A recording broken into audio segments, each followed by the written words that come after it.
Bonjour et bienvenue sur Codigo. Dans cette vidéo, nous allons parler des trois méthodes différentes pour implémenter des graphes et de leur complexité temporelle. Pour ceux qui veulent la version rapide, l'implémentation du dictionnaire est la plus rapide dans presque toutes les opérations. Avant d'entrer dans les détails, je tiens à mentionner que toutes les sections de la vidéo seront étiquetées dans la description pour ceux qui veulent en savoir plus sur les sujets spécifiques.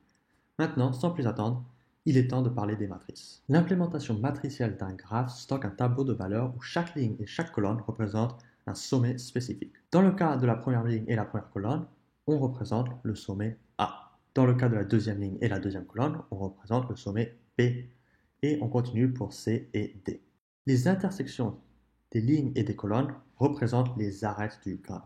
La valeur 1 indique qu'il existe une arête reliant les deux sommets et une valeur de 0 représente qu'il n'y a pas d'arête qui connecte les deux sommets. Dans le cas de l'arête de C à A, on voit que la ligne représentant C et la colonne A, l'intersection a une valeur de 1.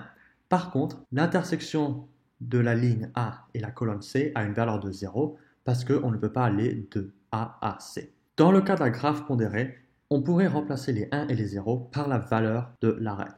Et s'il n'y a pas d'arête qui connecte deux sommets, on pourrait mettre la valeur none. Nous allons maintenant parler de la complexité spatiale et temporelle de cette implémentation.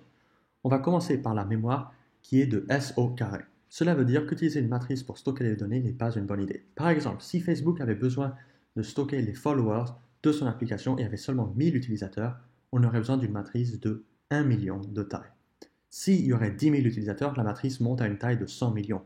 Et bien sûr, 10 000, c'est rien comparé à la taille des 3 milliards d'utilisateurs de Facebook. De plus, si on voulait parcourir toutes les arêtes, il faudrait également parcourir toute la matrice, car nous devons vérifier les valeurs de chaque cellule pour déterminer si une cellule représente une arête ou pas. Pour ajouter ou supprimer un sommet, nous avons aussi besoin de décaler la matrice pour faire de l'espace. Par exemple, si on voulait ajouter D à cette matrice à côté, on aurait besoin de décaler la deuxième, troisième ligne par au moins 1 pour faire de la place pour la cellule qui représente l'arête entre A et D. Pour les bonnes nouvelles de cette implémentation, les opérations impliquant les arêtes sont instantanées. Pour savoir si un bord existe, il suffit seulement d'aller regarder la cellule. Si on a envie de changer la valeur d'une cellule pour ajouter une arête ou pour l'enlever, on peut aussi modifier la cellule, ce qui est aussi instantané. Au final, l'implémentation avec la matrice est très bonne pour toutes les opérations avec les arêtes.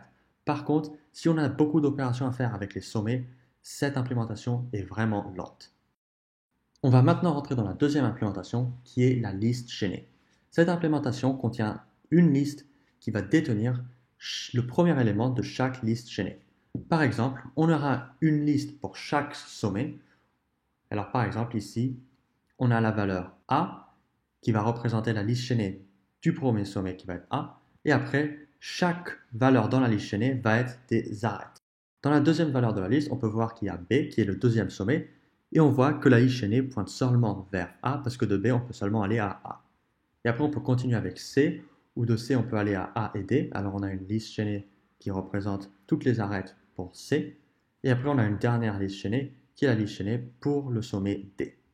Comme on voit, chaque arête apparaît deux fois si c'est une arête bidirectionnelle. Par exemple, l'arête entre A et D apparaît dans la liste chaînée du sommet A et dans la liste chaînée du sommet D. La même chose se passe avec l'arête entre A et B, où elle apparaît dans la liste chaînée du sommet A et du sommet B. Maintenant, l'arête entre C et A apparaît seulement une fois parce que là, une direction, elle va seulement de C à A. Alors, elle apparaît seulement dans la liste chaînée du sommet C. Si on a envie de rajouter des valeurs pour avoir un graphe pondéré, on peut simplement rajouter des valeurs à chaque élément des listes chaînées. Maintenant, on va rentrer dans le temps d'exécution de la liste chaînée. Comme on peut voir, cette implémentation prend beaucoup moins d'espace que la matrice. On a besoin de S plus A d'espace, où S c'est le nombre de sommets et A c'est le nombre d'arêtes. De plus, ajouter un sommet est instantané dans cette implémentation. Tout ce qu'il faut, c'est juste rajouter un élément dans notre liste qui contient toutes les listes chaînées. Et comme on le sait, rajouter un élément à une liste, c'est instantané. Ça, c'est un gros changement comparé à l'implémentation de la matrice où il fallait énormément de temps pour ajouter un sommet. Maintenant, si on a envie de supprimer un sommet, ça va être un petit peu plus lent. Ceci est parce qu'on doit éliminer la liste chaînée pour ce sommet et après, on doit traverser toutes les arêtes pour éliminer toutes les mentions de ce sommet. Pour traverser toutes les arêtes, il faut aussi S plus A de temps parce qu'on va d'abord devoir aller à travers notre première liste qui contient toutes les listes chaînées et après on va devoir aller à travers chaque élément des listes chaînées qui va être toutes nos arêtes. Alors comme on le voit, on a S plus A. Maintenant, si on veut faire une recherche toute simple, ça va seulement prendre un temps de S, qui est le nombre de sommets. Ceci est parce qu'on va d'abord prendre un temps de S pour traverser notre première liste pour trouver la bonne liste chaînée. Par exemple, si on a envie de chercher s'il y a une connexion entre B et A, on va d'abord aller dans notre première liste. Alors, on va regarder l'élément A, mais comme on ne veut pas aller de A à B, on va aller de B à A, on continue. Et après, on trouve la liste chaînée pour le sommet B. Ici, maintenant, on va rentrer dans la deuxième liste et on sait que la liste B a une taille maximum de S parce qu'il y a S sommet, alors on peut avoir un maximum de S arête avec B. Et alors on va aller à travers cette liste et il se trouve que dans cet exemple, il y a seulement A, alors ça a été très rapide. Et alors en tout, pour faire la recherche, ça prend 2 fois S, mais comme le temps d'exécution, on s'en fiche des constants, on enlève le 2 et ça devient simplement S. Dernièrement, si on a envie de ajouter ou supprimer une arête, c'est très facile aussi. Tout ce qu'il faut, c'est rechercher cette arête. Pour ajouter, il faut simplement trouver la bonne liste chaînée et après on peut rajouter l'arête dans le premier élément de la liste chaînée. Ceci est parce qu'une liste chaînée, c'est rajouter, c'est instantané. Maintenant, si on a envie de supprimer une arête, il faut d'abord trouver l'arête. Alors on va faire une recherche où on sait que ça prend S de temps et après supprimer une arête, c'est instantané dans une liste chaînée, alors ça prend un temps total de S. Alors comme on le voit ici, la liste chaînée est beaucoup plus rapide dans beaucoup de manières que la matrice. Mais dans les opérations avec les arêtes, par exemple la recherche, l'ajout ou supprimer une arête, ça prend plus de temps que la matrice. On va maintenant rentrer dans la dernière implémentation qui est l'implémentation avec un dictionnaire. Cette implémentation fonctionne à peu près pareil que la liste chaînée, sauf qu'au lieu d'avoir des listes, on a simplement des dictionnaires. Alors comme vous le voyez sur le côté, on a un dictionnaire qui représente chaque sommet et après chaque sommet a son propre dictionnaire qui représente les arêtes pour ce sommet. Par exemple, A est connecté à B et D. Alors, on a un dictionnaire pour le sommet A qui a les valeurs B et D. Si on a envie de faire un graphe pondéré, on peut faire comme la liste chaînée où on a par exemple B,5 et D,2. Alors, comme cette implémentation est similaire à la liste chaînée mais qui utilise juste des dictionnaires, on va rentrer rapidement dans le temps d'exécution. Déjà, la mémoire, c'est pareil que la liste chaînée. On doit stocker le même nombre d'éléments. Mais la recherche devient maintenant instantanée, ainsi que l'ajout et la suppression des arêtes. Ceci est parce qu'une fois qu'on sait quelle arête on a envie de chercher, par exemple on a envie de chercher de C à D, on peut simplement accéder le premier dictionnaire en passant la valeur C, et après dans le dictionnaire du sommet C, on peut regarder s'il y a une arête vers D en passant la valeur D, et ça va nous donner un none ou la valeur de l'arête si elle existe. Si on veut rajouter une arête, il suffit juste de trouver le bon dictionnaire. Et pour trouver le bon dictionnaire, c'est instantané. Et après, on rajoute l'arête. Et rajouter dans un dictionnaire, c'est aussi instantané. Pour supprimer une arête, il faut juste trouver le bon dictionnaire et supprimer l'arête, ce qui est aussi instantané.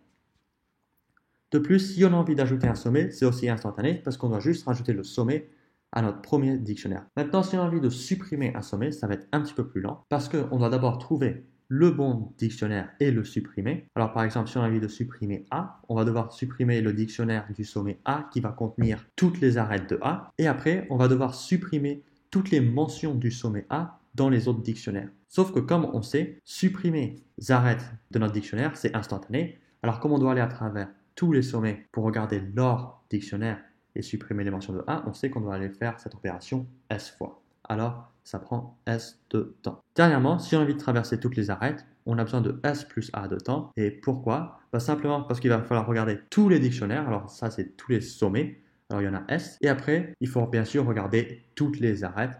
Alors ça va prendre au moins A de temps. Alors on a S plus A. Finalement, on va comparer les trois implémentations en direct. D'abord, on va comparer la mémoire. Et comme on voit, la matrice prend le plus d'espace avec S au carré.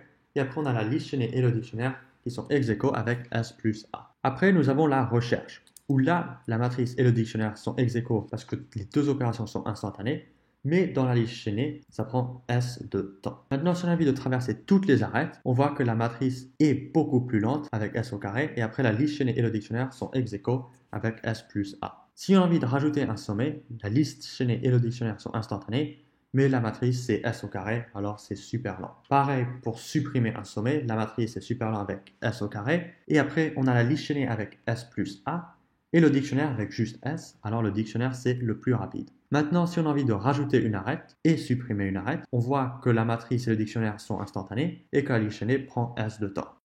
Alors comme on voit, dans toutes les opérations qu'on a nommées, le dictionnaire est ex aequo avec l'autre vainqueur ou le vainqueur seul de la catégorie. C'est pour ça que j'ai dédié une vidéo où je vais implémenter un graphe avec un dictionnaire.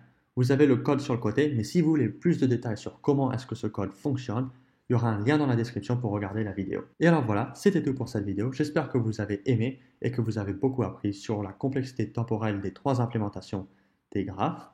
Si vous avez aimé, n'oubliez pas de vous abonner à la chaîne et de laisser un petit pouce bleu, ça m'aide énormément. Et bien sûr, si vous avez des questions, posez-les dans les commentaires, je répondrai à toutes les questions. Et je vous verrai dans la prochaine vidéo.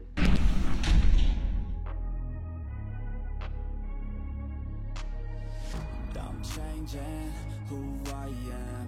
I'm making